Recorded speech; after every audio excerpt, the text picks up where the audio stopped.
Hey everybody, Chill on Sax. Before I forget, I just wanted to share with you one of my favorite books. My favorite book by far, actually. My favorite number one. It's called The Little Prince, and I have the CD. I want to play you one of my favorite parts, and I wanted to you people that are loving, beautiful people. There's not that many of you, I know, but I want you to listen to this and see what I feel is what I know is so beautiful about it. And I know the people that are beautiful and loving and sweet and all that will be able to see it. So this is just a little part. And I'm not gonna explain anything to you. I'm just gonna let it play. Well, I'll explain it a little bit. It's just the Little Prince, this little boy that represents everyone, basically, all mankind. And he's talking about his rose on this little planet, and the fact that a sheep could just come and eat it. And he's talking to this other guy who's kind of lost at the moment, and he needs to be brought back to reality, brought back to love. He kind of got preoccupied with life, and he doesn't see how beautiful life is. He got preoccupied with his job and everything. Okay, so here we go. That are good for nothing. It's not important, the war between the sheep and the flowers. It's not more serious and more important than the numbers that fat red gentleman is adding up. Suppose I happen to know a unique flower, one that exists nowhere in the world except on my planet, one that a little sheep can wipe out in a single bite one morning, just like that, without even realizing what he's doing. That isn't important. His face turned red now, and he went on. If someone loves a flower of which just one example exists among all the millions and millions of stars, that's enough to make him happy when he looks at the stars. He tells himself, my flower's up there somewhere. But if the sheep eats the flower, then for him it's as if suddenly all the stars went out. And that isn't important. He couldn't say another word. All of a sudden, he burst out sobbing. Night had fallen. I dropped my tools. What did I care about my hammer, about my bolt, about thirst and death? There was on one star, on one planet, on mine, the Earth, a little prince to be consoled. I took him in my arms. I rocked him. I told him, the flower you love is not in danger. I'll draw you a muzzle for your sheep. I'll draw you a fence for your flower. I didn't know what to say. How clumsy I felt. I didn't know how to reach him, where to find him.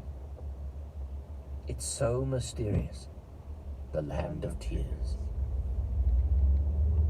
Okay, so that always makes me cry. So what it means to me is that when you love someone,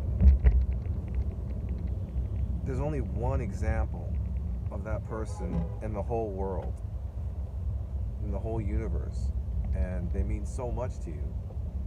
And if you're not there to protect them, to be with them, to spend time with them, you know, something that could happen to them and they could be gone just like that.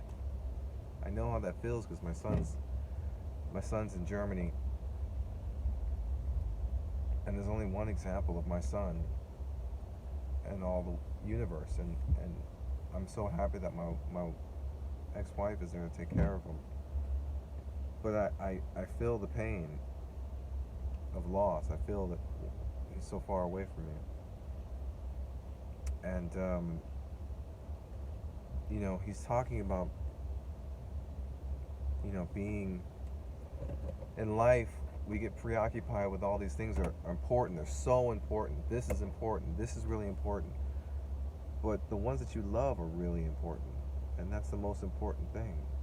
in life are the ones that you really, really love. And